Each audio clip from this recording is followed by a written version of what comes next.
болса, мына бас киімдерді алып киіңдер. Қане келесі сөйлейм.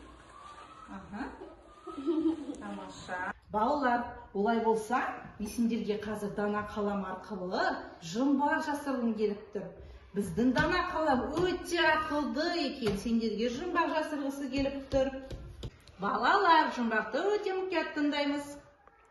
Қабат-қабат қаттама, ақылың болса аттама. Ол не екен, балалар? Тамаша, жарайсыңдар, балалар. Мен көкшөпке бауырымды жардырмас едім. Көкшөп, сен болсам, бауырымды жаңбырға тестірмес едім. Жаңбыр, сен менен күшті болдың. Мен күшті. Білімнің күші, бабамның ісі,